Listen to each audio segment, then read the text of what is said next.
Hadisnya adalah haddatsana Abu Bakr bin Abi Syaibah, dari Abu Bakr bin Abi Syaibah, gurunya Imam Muslim. Wa Zuhair bin Harb An-Nasai, dia namanya. Keduanya dari siapa? Ismail bin Ibrahim. Nah, jadi Abu Bakar dan Zuhair bin Harb ini dapat hadis dari Ismail bin Ibrahim. Nah, ini kembali gaya style Muslim.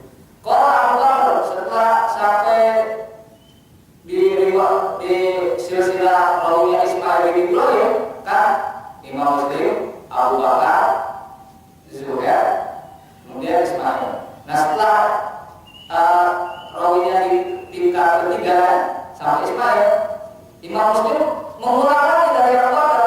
Kalau Abu Bakar, jadi gurunya lagi nyebutnya Abu Bakar lagi mengatakan, dia berikan lagi haddatsana Ibnu Ulayyah, telah memberikan hadis ini kepada Ibnu Ulayyah. Ibnu Ulayyah itu siapa? Nah, Ibnu Ulayyah itu adalah tidak lain Ismail juga. Nah, Ismail itu dia Ibnu Ulayyah itu namanya. Nah, itu dia ingin menjelaskan bahwa Ismail itu namanya juga Ibnu Ulayyah. Ibnu Ulayyah itu siapa? Yaitu Ismail bin Ibrahim. Kenapa di sini namanya Ibnu Ulayyah? Karena Ulayyah itu adalah ibunya. Nah, ini biasanya kalau orang bin itu kemana? Ke bapak ya. Nah, jadi yang pertama benar-benarnya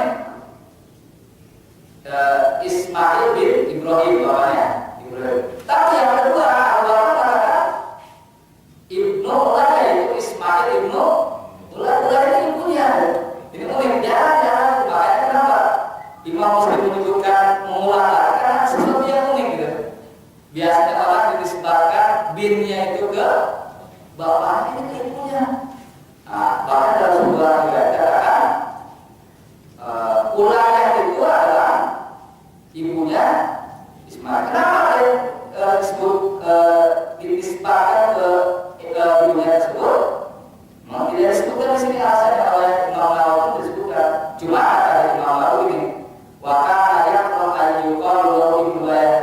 Ibnu Ulayyah Ismail sendiri dia tidak suka disebut Ibnu Ulayyah. Nah, tapi memang kenapa di sini disebut Ibnu Ulayyah juga? Apakah ini ada ceritanya perlu digali ya? Saya juga nggak tahu. Dan Imam Nawawi juga tidak menyebutkan apa ada dinisbatkan kepada ibunya. Makanya wajar sini Ismail ini tidak suka disebut Ibnu Ulayyah. Dia itu karena Yakub tidak suka, tidak terlalu suka. Nah, tapi kalau nama-nama pulau kasih itu memang ada beberapa yang unik-unik ya. Seperti ada nama pulau namanya Al-Aqrab. Aqrab itu orangnya orang pincang ya. Meriwayatkan pada orang pincang. Ini kalau dulu ada albino, meriwayatkan orang yang kulitnya albino. Nah, itu di beberapa itu gitu. Nah, jadi dari siapa lagi? Ibnu Ulayyah Ismail ini dari Khalid. Khalid ini siapa? Khalid ini yaitu namanya. Nah, di sini disebutkan oleh Imam Nawawi juga. Khalid ibnu Mahram al-Jidai. Khalid bin Mahram al-Hidai. Al-Hidai itu tukang sepatu, tukang sol. Al-Hidai itu tukang sendal ya. Bukan itu Rogi Hari tukang sendal ya. Tidak ada masalah ya. Yang penting dia ada si tingkol itu. Al-Hidai. Waktu yang kuliahnya Abdul Munazir. Abdul Munazir ya. Kuliah itu Abu ya, Abu bukan Abu dinisbatkan di sini kepada anak pertama.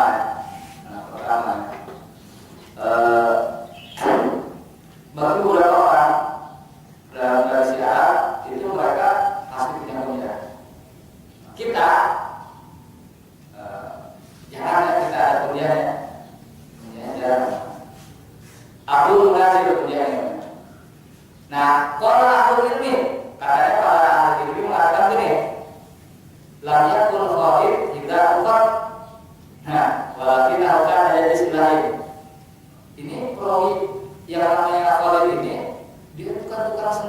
sepatu, tapi dia sering nongkrong dekat dengan orang-orang jual sendal dan sepatu. Bahkan aja sih dilagi sering nongkrong ya duduk-duduk ya mungkin bisa jadi tanya itu kan sepatu atau bukannya dia disewa oleh tukang sepatu. Saya juga banyak sekali mungkin ada. Cuma kalau mulainya disebutin gitu, ada sejarahnya gitu, ada ceritanya gitu. Jadi luar biasa ya yang namanya Rasulullah. Khalid berkata, orang hadatsani Al-Walid bin Muslim. Nah, telah memberikan hadis ini kepada kami Al-Walid bin Muslim. Al-Walid bin Muslim dari Al-Umrah. Umrah itu adalah Maula Utsman bin Affan, bekas budaknya. Nah, makanya di sini Umrah dari siapa sih? Dari Utsman bin Affan.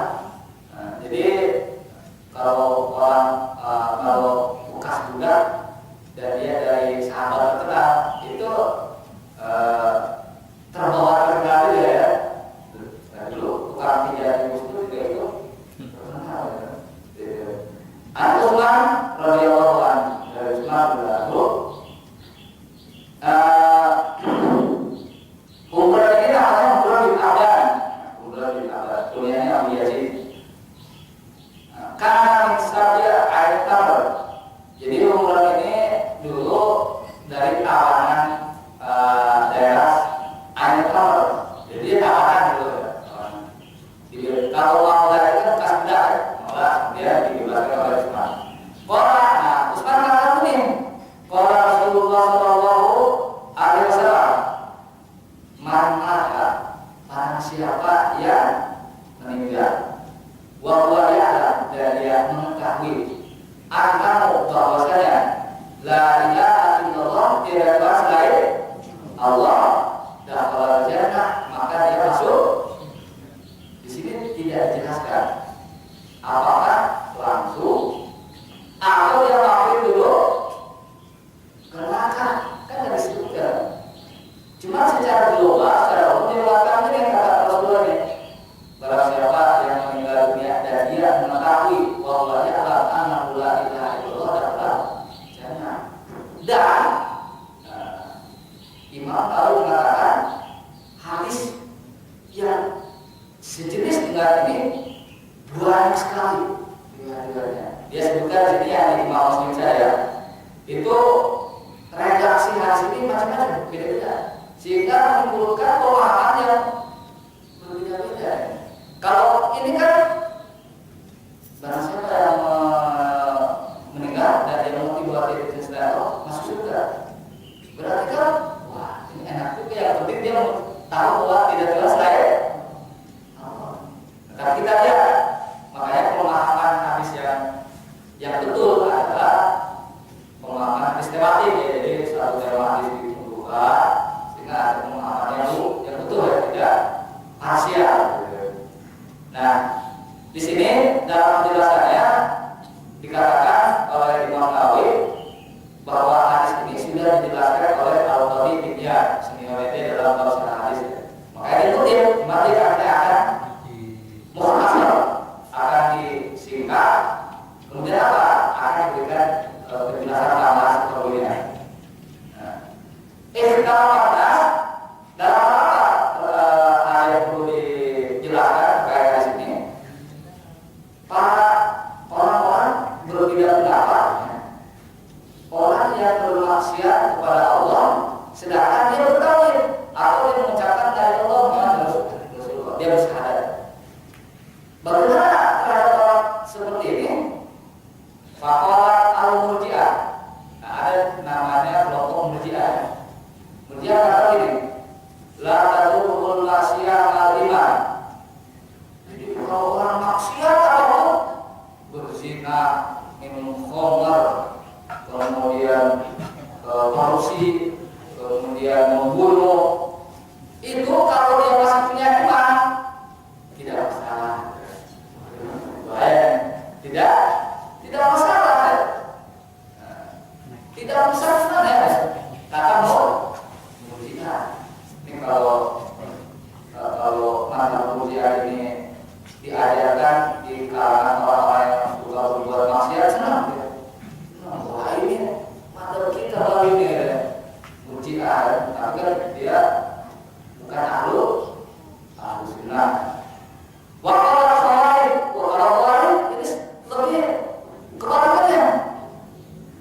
taduru wa yukaffar biha.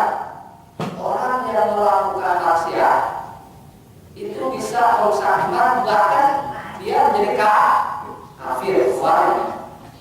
Ini khawarij ini kalau dalam bentuknya yang sekarang itu namanya kelompok takfir. Orang maksiat itu kafir, berzina kafir, minum khamar kafir, beribadah yang kafir nanti, berharap kepada orang tua kafir. Ayo khawarij. Mu'tazilah. Nah, kalau Mu'tazilah kan dia pakai otak, dia suka aneh. Dia mengatakan ini, yu'tazilah tidak ada maksiat kafir. Kalau maksiatnya besar, ya, seperti berzina, kemudian membunuh, maka dia kekal di neraka. Tapi dia wala yusab bi'ana mu'min wala kafir. Tapi dia bukan orang kafir, juga bukan orang mukmin. Terus apa? Mereka punya konsep namanya al-manzilah baina manzilatayn. Satu posisi di antara dua posisi, jadi gak jelas. Nah, itu menurut gila ya. Tapi disebut apa? Walakin yusabu bi annahu fasiqun, dia sebut orang fasik. Wa qala al-as'ariyah, kalau as'ariyah lain bahwa mungkin wa illa tuqalahu wa qadiba para bisa ikrar dana wa ikrar dana. Jadi kalau orang bermaksiat ini tetap dia orang mukmin. Nah, kalau dia nanti yang bermaksiat itu tidak diampuni dosanya, maka waktu tiba dia akan diadab. Tapi walaupun diadab, dia tetap pada akhirnya dia akan keluar dari neraka dan dimasukkan ke surga. Jadi sudah waktu baru masuk. Ya, itu menurut As'ariyah. Dan ini mirip dengan Al-Sunnah.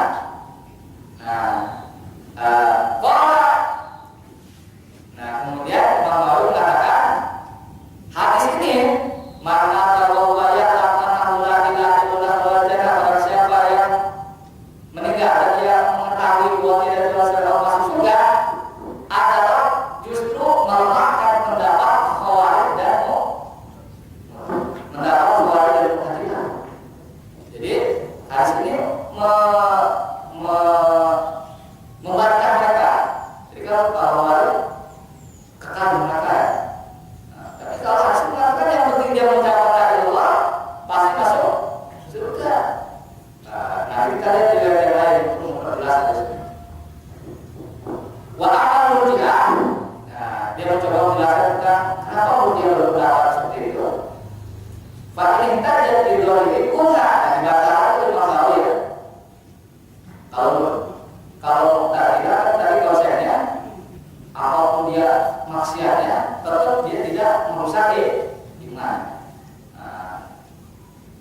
Anahu ukirallahu al-ur diminara bisyara semua ibadahnya. Nah, kalau dia kan dia bisa jadi memang dia mengambil keuntungan dari hadis yang ini juga ya. Kan tadi yang penting dari Allah masuk surga. Berarti konsepnya kalau begitu, walaupun dia melakukan maksiat tetap tidak bisa iman ya. Karena masuk surga dalam hadis ini kan mungkin mencapai la ilaha illallah.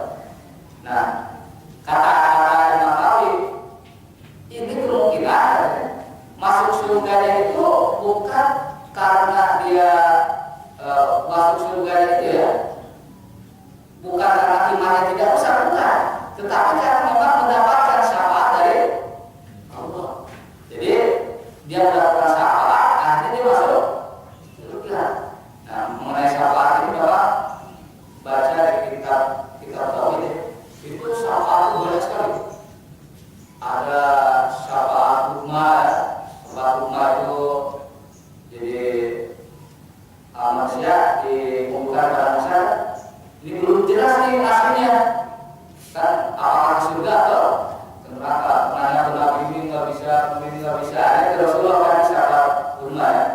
Nah, itu seperti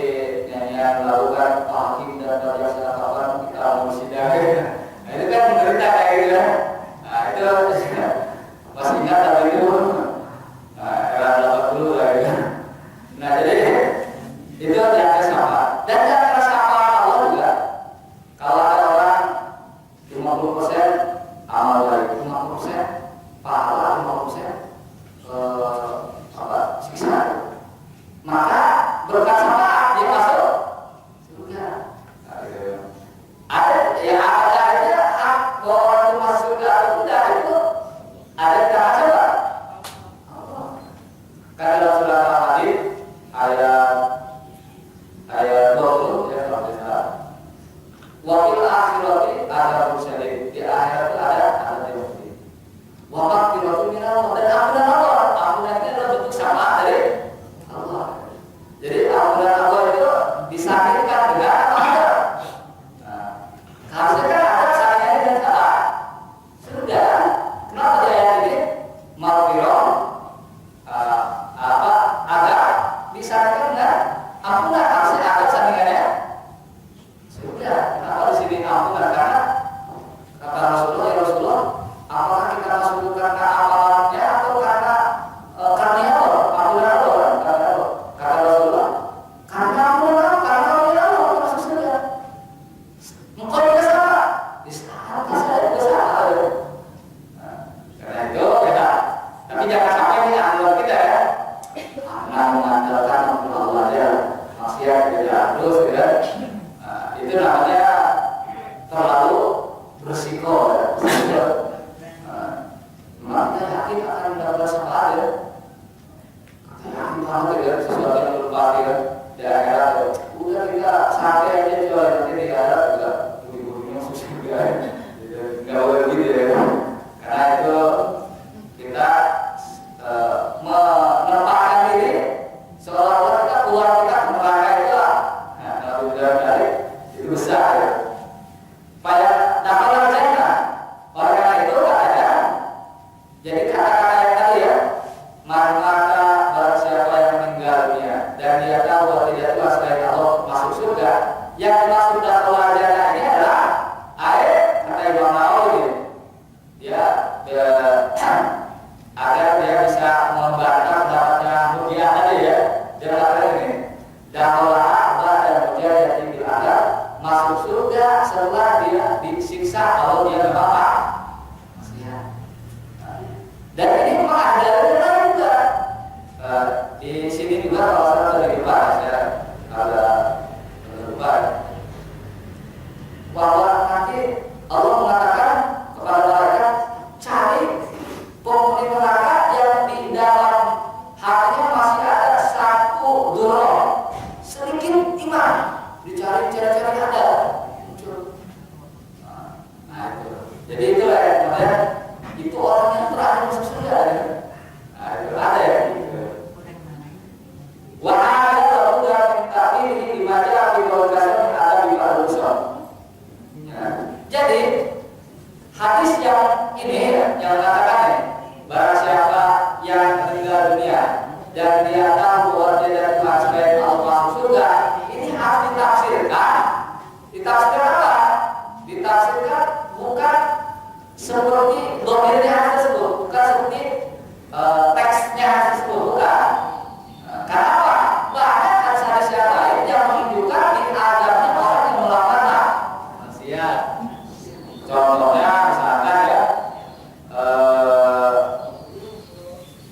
ketika hasil sebenarnya masih ingat ada yang mulutnya apa, lidahnya gunting sendiri ya, gitu. Itu kan menunjukkan maksiat-maksiat mereka semua. Berapa yang mungkin Muslim. Nah itu jadi itu banyak hadis-hadis yang menunjukkan orang bertauhid maksiat dan dianggap di neraka. Nah jadi harus ditakwil, harus ditafsirkan, harus dijelaskan hadis ini dalam konteks itu. Nah, kendati itu demikian, ada beberapa hadis ya yang secara umum menyebutkan menguatkan hanya dengan mujarrad dengan mengucapkan la ilaha illallah Rasulullah pun masuk surga, langsung masuk surga ada juga. Tapi itu harus dipahami oleh konteksnya sendiri-sendiri, tidak boleh secara general. Contohnya di sini. Contohnya ada riwayat dari Umar. Riwayat Umar ini, maka akhiru kalami la ilaha illallah dakhala jannah. Barang siapa perkataan terakhirnya sebelum dia meninggal adalah ucapan la ilaha illallah, masuk. Nah ini harus dipahami konteksnya sendiri, tidak boleh secara maksudnya apa? Ini yang namanya konsep husnul khotimah. Jadi diusahakan orang yang akhir yang diucapkannya sebelum sakaratul maut ya, sebelum dia meninggal dunia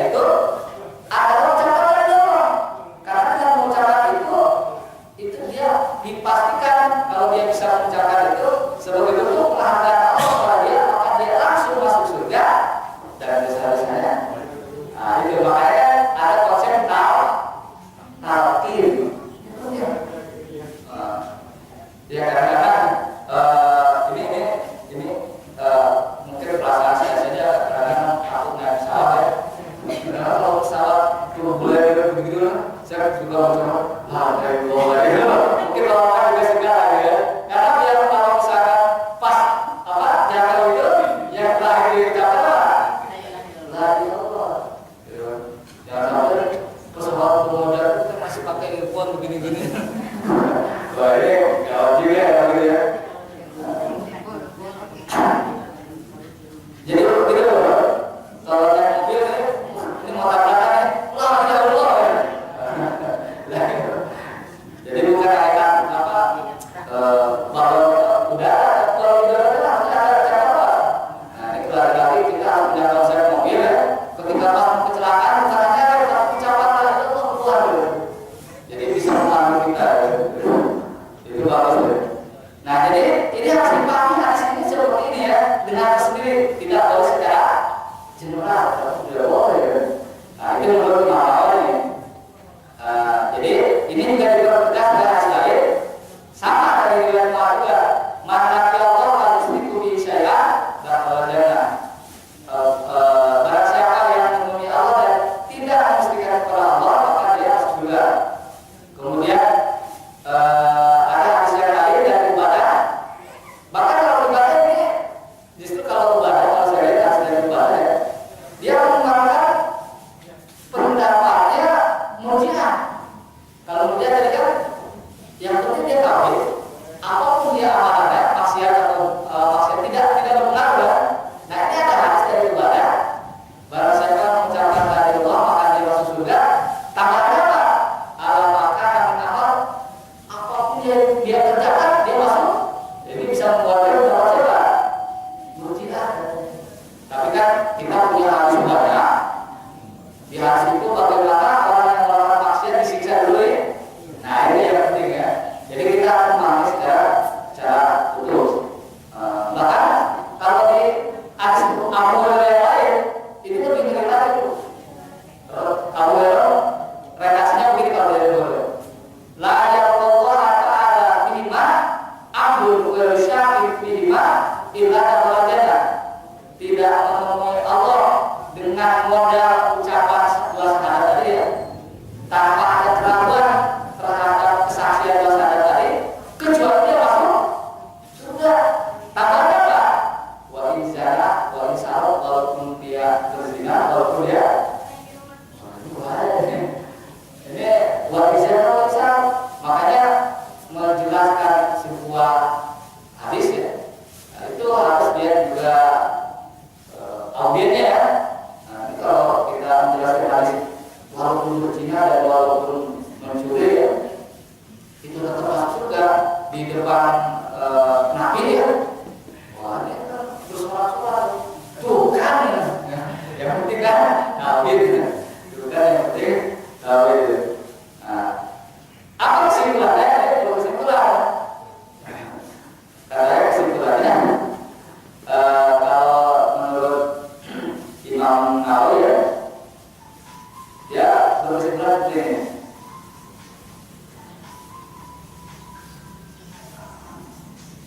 Nah, dia kesimpulannya jadi begini.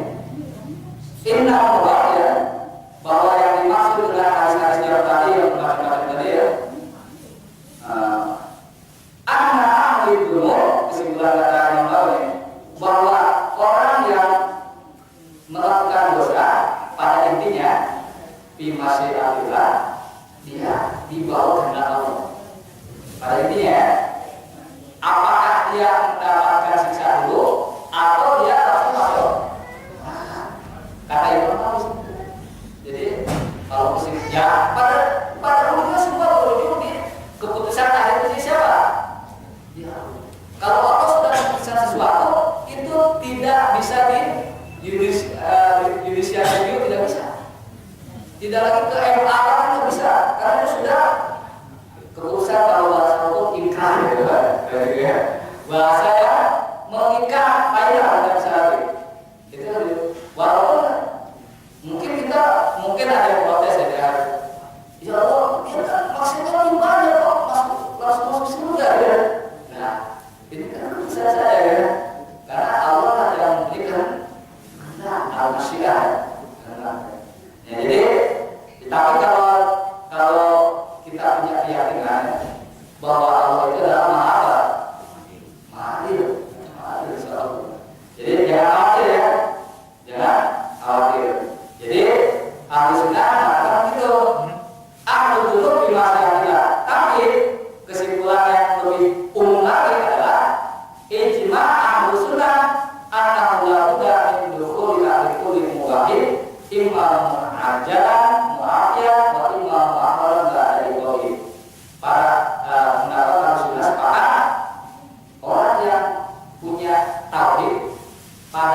masuk surga. Apakah itu masuk surga itu langsung sehat walafiat, ataukah masuk surganya terlambat setelah babak belum?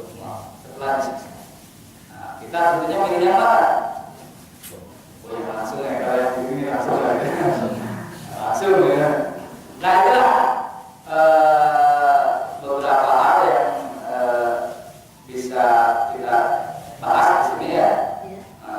Intinya bahwa orang yang bertauhid itu dia punya nilai lebih ya, yang tidak dipunyai oleh orang yang tidak bertauhid ya.